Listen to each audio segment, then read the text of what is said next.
Welcome. Masters are talking. Subscribe. Welcome to our deep dive into Japanese mythology. Specifically the legendary founding of Japan. Today, we'll be looking at the Nihongi, A collection of myths and historical records. compiled in the 8th century. That's right. And it's really one of the most important sources, I think, for understanding Oh, absolutely. early Japanese beliefs Yes. and the narrative of their nation's origin. And what's so captivating about the Nihongi is it doesn't just give us, dry facts, Yeah. It's full of these fascinating and sometimes contradictory Yeah. creation stories and tales of gods and heroes. Yeah, it really paints a vivid picture It does. of how the early Japanese people saw their place in the cosmos. Exactly. So, Yeah. let's start at the very beginning. Okay. What does the Nihongi tell us about the creation of the world?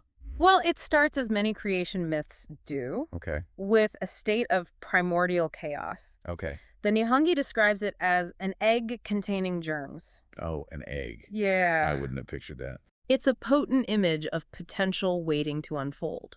So from this cosmic egg, Yeah. how do we go from that to the universe we know? So the Nihongi talks about a process Okay.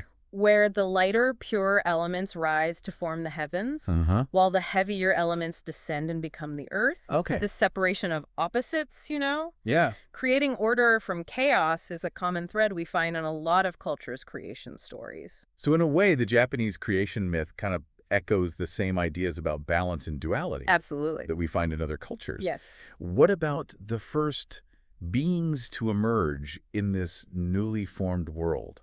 So the Nihongi names several deities. Okay. The first three are Okay. Kuni Tokatachi no Mikoto, Okay. Kuni no Sasuchi no Mikoto, Gotcha. and Toyokumunu no Mikoto. Okay. And these are described as purely male deities Okay. who emerge spontaneously. Yeah. But what's interesting is that the Nihongi doesn't just settle for one version of this creation myth. Right.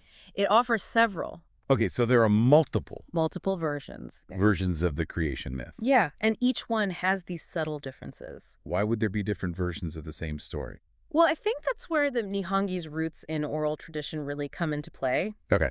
Imagine these stories being passed down through generations, Yeah. with each storyteller adding their own flourishes and interpretations. Okay, yeah, that makes sense. This isn't just a collection of stories, it's like a tapestry woven from different threads of belief and tradition. And that tapestry includes a whole host of deities. Yes. You mentioned those three purely male deities. Right. But then there's also Umashi Ashikabi Hikoji no Mikoso. Yes. And then all those deities up in the plane of high heaven. The plane of high heaven. Yes, exactly. Yes, a lot. Yeah, and it's this vast and intricate pantheon that really gives us a glimpse into the rich spiritual world Okay. of the early Japanese people. Okay, so we've talked about the creation of the world, Yes. the emergence of the gods. But the Nihongi also tell some amazing stories about these deities interacting with humans. Yeah. One that I always find so interesting Yeah. is the story of the fishhook and the sea god. Yeah. It almost feels like a fairy tale. It is a captivating story, Yeah. full of symbolism and adventure. Yeah. It centers around these two brothers, Okay. Hono Susori no Mikoto Okay. and Hiko Hohodemi no Mikoto. All right. The older brother had this gift for fishing, Uh-huh. a sea gift, as the Nihongi calls it, Okay. while the younger brother was skilled in hunting. Okay. So he had a mountain gift. Okay. One day they decide to swap gifts, Okay. but neither brother finds success in the other's domain. And this is where things go wrong, right? Yes. The younger brother loses the precious fishhook. He loses that precious fish hook. Yeah. And the older brother is furious Yeah. and refuses any replacements Oh, no. and demands the return of his original hook. So the younger brother, guided by an old man, journeys to the bottom of the sea. He literally gets lowered into the ocean in a basket. In a basket, yeah. Wow. That's quite a leap of faith. What does he find down there? So he finds himself in the palace of the sea god, Oh, wow. a magnificent palace Okay. with towering battlements, shimmering towers, Okay. and in the courtyard, a beautiful well shaded by a cassia tree. Okay. And this is where he encounters the sea god's daughter, Toyo Tamahime. Toyo Tamahime. What a beautiful name. Yeah. It sounds like the start of a classic love story. It does, doesn't it? Yeah. So the sea god takes pity on this younger brother Okay. and summons all the fish of the sea Oh, wow. to search for this lost hook. Okay. And they eventually find it lodged in the mouth of a fish. Okay. The red woman, as the Nihongi calls it. So the hook is found. The hook is found. But what about the beautiful Toyotama hime? Yes. Does the younger brother just go back to the surface world with his fishhook? He does not. Okay. He falls in love with Toyotama hime. Oh. And they are married. Oh, wow. In a grand ceremony. It's in the sea god's palace. In the sea god's palace. Okay, so we have this marriage, this blending of worlds. This marriage, this blending of worlds, yeah. What happens next? So they live happily in the sea palace for 3 years. Okay. But eventually, Hiko Hohodemi no Mikoto, Yeah. the younger brother, begins to long for his homeland. Okay. Toyotama hime, ever loyal and loving, notices his sadness and pleads with her father to let him return. And the sea god agrees.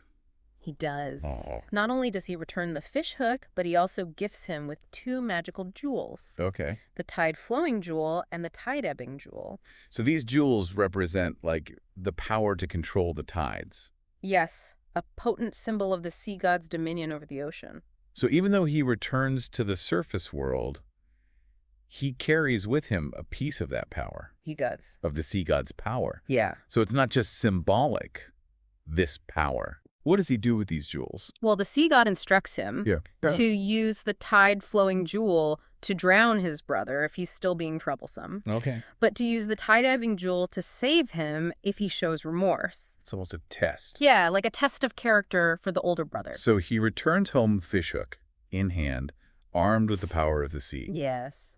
But the story doesn't end there, right? Right. What about Toyotama hime? Yeah. So as he's about to depart, Toyotama hime reveals she is pregnant with his child Okay. and asks him to build this parturition house by the shore and wait for her. Okay. But there's a condition. Uh-oh. He must not look upon her while she's giving birth. Now that sounds like a rule that's just begging to be broken. And you'd be right. Yeah. Curiosity gets the better of him, and he peeks into the birthing house. Oh, no. And what he sees shocks him to his core. What does he see? Toyotama hime is no longer this beautiful woman he married. Right. She's transformed into a monstrous dragon. Right. A dragon. A dragon writhing in labor. Wow. I can't imagine how startling that must have been. It's a powerful image. So what does she do? So she's mortified by his gaze. Okay. And laments that the connection between land and sea will now be forever severed. Oh. And disappears back into the ocean depth. Leaving her newborn son. Leaving her newborn son. On the shore. Wrapped in rushes on the shore, yeah. So this separation between the land and the sea. Yeah. Is this just about a broken trust between husband and wife, or is there more going on here? Well, I think it's a powerful metaphor. Okay. For the complex relationship between humanity and nature, between the known and the unknown. Okay. And it foreshadows the central role that destiny and lineage will play. Okay. In the story of Japan's founding. That child abandoned on the seashore. Yeah. Who is he? His name is Hiko Nagisa Tekugaya Fukiya Hezu no Mikoto. Yeah, that's a mouthful. Quite a mouthful. Okay. He grows up and marries his aunt. Okay. Tamayori hime. Which might seem strange to us now. Yeah, but such unions were not uncommon in many ancient cultures. Okay. And it's this marriage that brings us closer to the story of Jimmu. Okay. The legendary first emperor of Japan. Because they have a son. Okay. And that son is none other than the legendary Jimmu Tenno. It's amazing how the Nihongi weaves together these fantastical elements. Yeah. Gods, dragons, magical jewels. With this story of a nation's birth. It really does. It's really interesting. It's a reminder that for the early Japanese, the line between myth and history wasn't as clear-cut as it might seem to us today. Yeah. But let's leave the story of Jimmu for another time. I'm already hooked. Okay. What will we learn about this legendary emperor next time? We'll delve into his ambition to unify Japan. Okay. His epic journey eastward, and the pivotal role that divine intervention plays in his rise to power. Can't wait. But for now, dear listener, we'll leave you with this question to ponder. Yes. How do you think this blending of the divine and the human, so evident in these stories, shaped the early Japanese worldview? It's a great question. Join us next time as we continue our deep dive into the Nihongi and the fascinating world of Japanese mythology. I look forward to it. Welcome back to our deep dive into the Nihongi, where we're exploring the myths and legends that surround the founding of Japan. Last time we left off with the birth of Jimmu, destined to become Japan's first emperor. And his lineage stretching back to the Sun Goddess Amaterasu. Right. Intertwined with tales of sea gods and dragons. It's a pretty good story. Sets the stage for a truly epic narrative. It really does feel like we're on the verge of a grand adventure. It does. So let's talk about Jimmu. Okay. What kind of leader was he, and what were his ambitions? The Nihongi portrays Jimmu as a strong Okay. and ambitious leader, driven by this vision to unify the disparate lands of ancient Japan. In a powerful speech, he laments the state of the land, a land divided by constant warring between these local lords.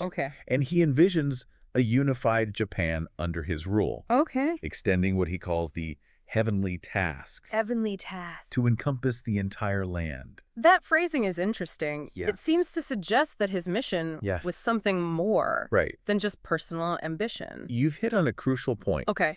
You know, the Nihongi constantly reinforces this idea that Jimmu's quest for unification wasn't just about earthly power, but about fulfilling a divinely ordained destiny. This idea of a divine mandate would become a cornerstone of Japanese imperial ideology. So how does he go about achieving this ambitious goal? Right. Was he just a ruthless conqueror? Well, the Nihongi paints a more nuanced picture. While undoubtedly a skilled military strategist, Jimmu also demonstrates this clever ability to integrate local powers into his growing dominion. Take the story of the fisherman Utsuhiko, for example. I remember that name. Yeah. Didn't something strange happen to him? Yes, indeed. What happened? When Jimmu's fleet encounters Utsuhiko, the fisherman boldly declares himself a country god. A country god. And offers to be their guide. Now, a lesser leader might have seen this as a challenge, a threat to their authority.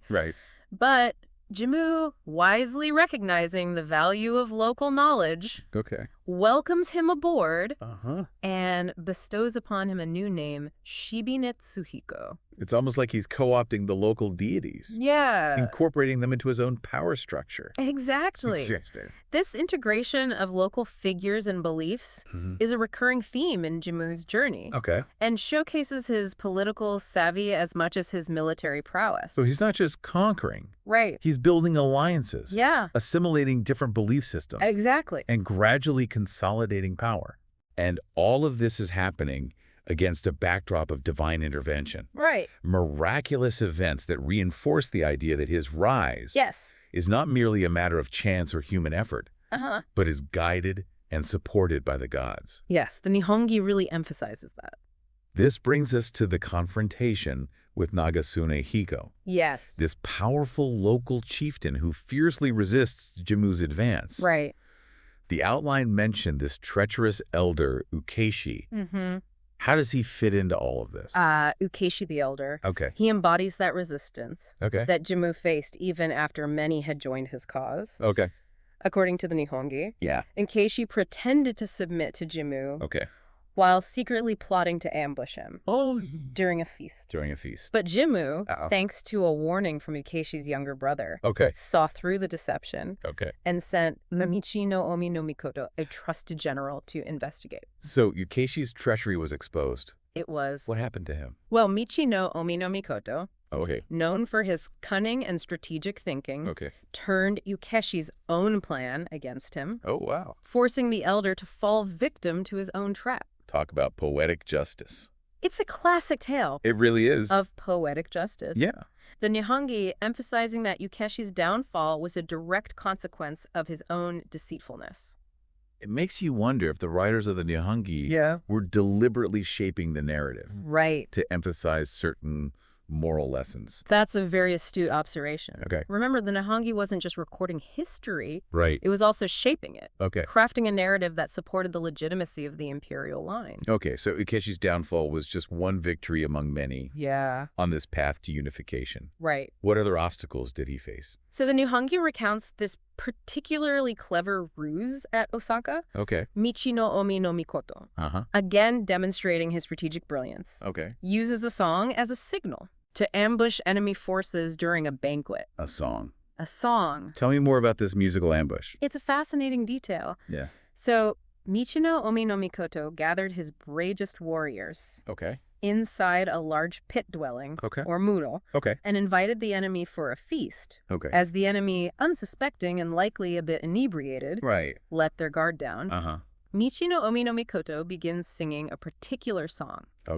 This was the prearranged signal for his men to burst from the muro.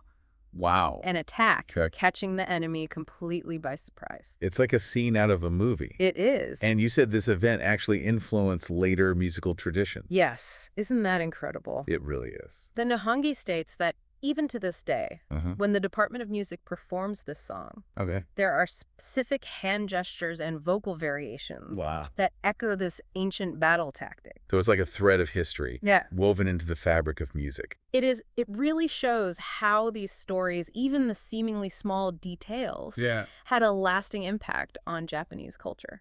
So we've seen Jimmu demonstrate political savvy, strategic brilliance, and perhaps even a touch of ruthlessness. Perhaps. But what about the divine intervention that we talked about? Does that continue to play a role in his ultimate victory? Absolutely. Over Nagasunehiko? The final battle against Nagasunehiko is arguably the most dramatic episode in the Nihongi's account of Jimmu's conquest.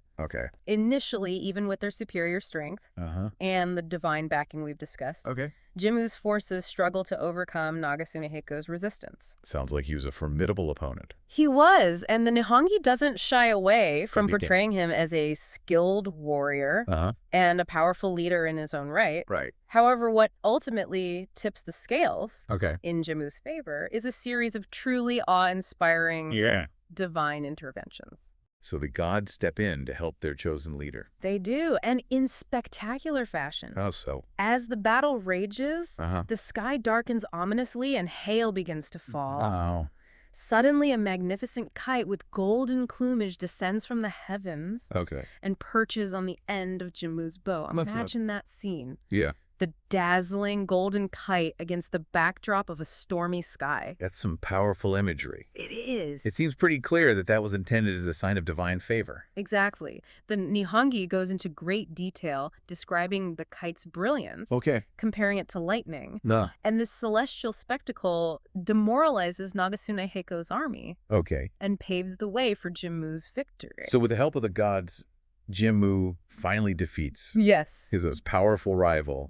Is this the final obstacle on his path to unification? It's a turning point for sure, filled with the spirit of his divine ancestors and emboldened by this victory.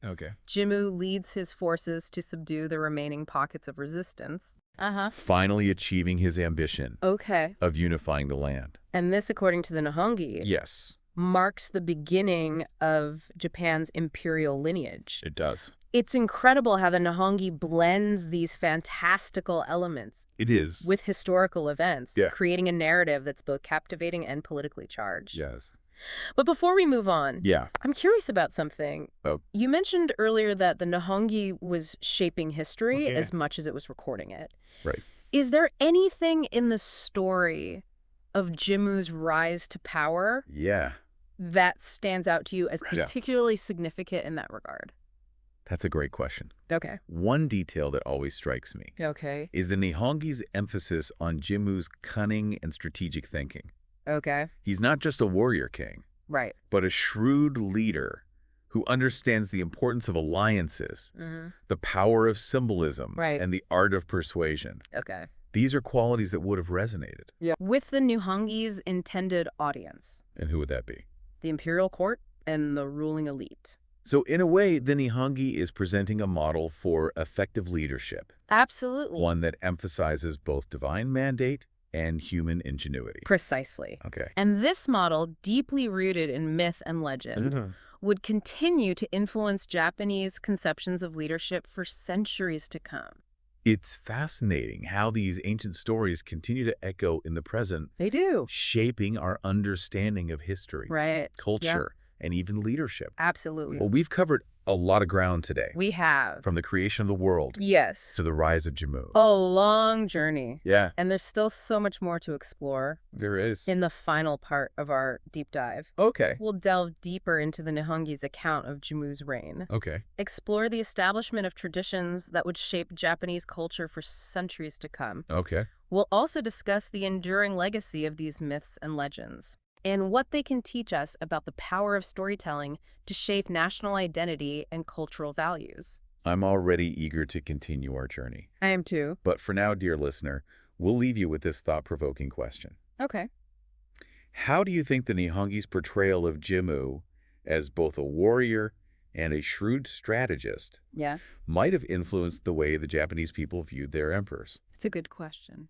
Join us next time as we complete our deep dive into the Nihongi and uncover the fascinating world of early Japan. I look forward to it. Welcome back to the final part of our deep dive into the Nihongi. It's been quite a journey. It has been a journey from the primordial chaos of creation all the way to the rise of Jimmu. This figure shrouded in myth and legend who, according to this ancient text, unified the land and established Japan's imperial line. You know, as we conclude our exploration, I think it's important to kind of take a step back and consider what these stories tell us about the development of Japanese culture and the emperor's unique role in society. Yeah, you're right. The Nihongi isn't just a collection of entertaining tales. Right. It's laying the groundwork for a national identity. Yes. This shared history rooted in these myths and legends. And we've talked a lot about this blending of the divine and the human in these stories, especially when it comes to Jimmu's lineage. It's a key element to understanding the emperor's role in Japanese culture. Okay.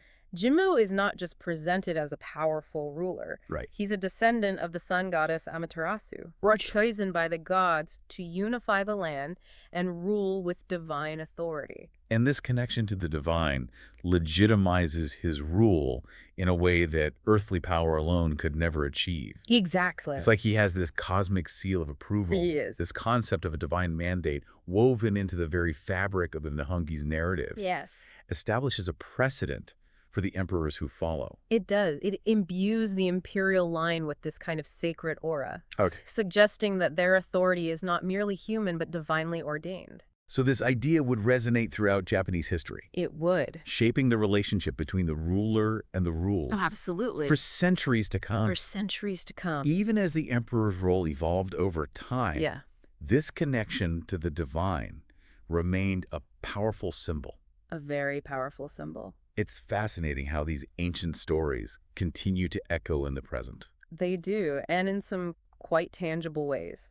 Like how? Well, think about how Jimmu's journey to unify Japan is still celebrated today. Okay. His final victory over Nagasuni Haiko is said to have taken place on the first day of the first month. Okay. A date that's still commemorated as National Foundation Day. So it's like a national birthday party. It is. A celebration of the nation's mythical origins. Exactly. It's a testament to the power of these stories to shape collective memory and create a sense of shared history and identity. These stories aren't just about looking back, though. They offer insights into how the early Japanese people viewed the world. Yes. Their relationship with nature. Absolutely. Their understanding of the cosmos. The Nihongi is filled with stories about gods and goddesses who embody different aspects of the natural world. Okay. The sea, the mountains, the storms, all are represented in this rich tapestry of myth and legend. Okay. And it suggests this deep reverence for nature's power and a recognition of humanity's interconnectedness with the environment. And that reverence for nature feels particularly relevant today as we face the challenges of climate change and environmental degradation. It does indeed.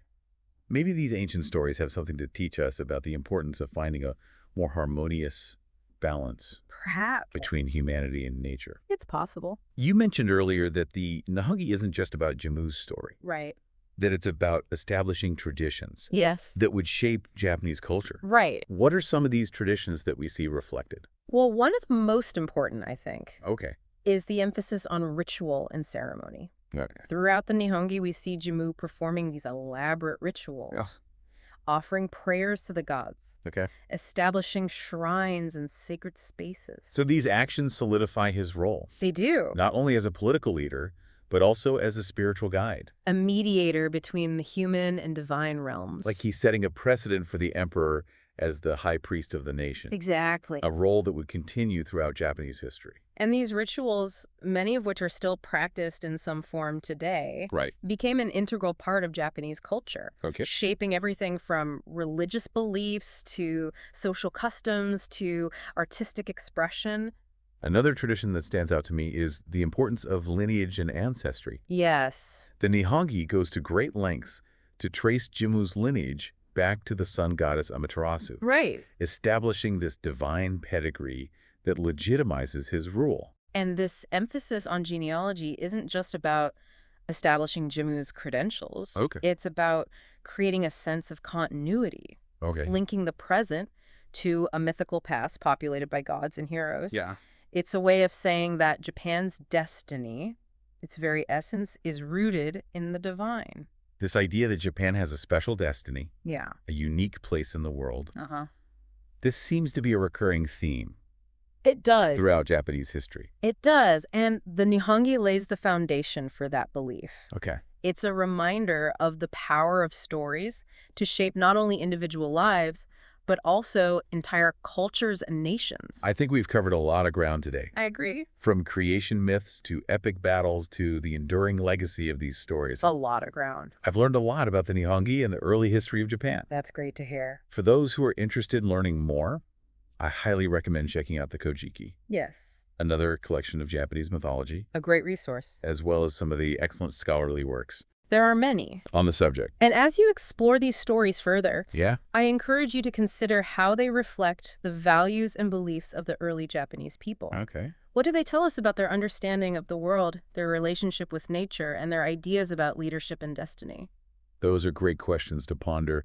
Thank you for joining us on this deep dive into the Nihongi and the fascinating world of Japanese mythology. Until next time, keep exploring, keep questioning, and keep that spirit of discovery alive.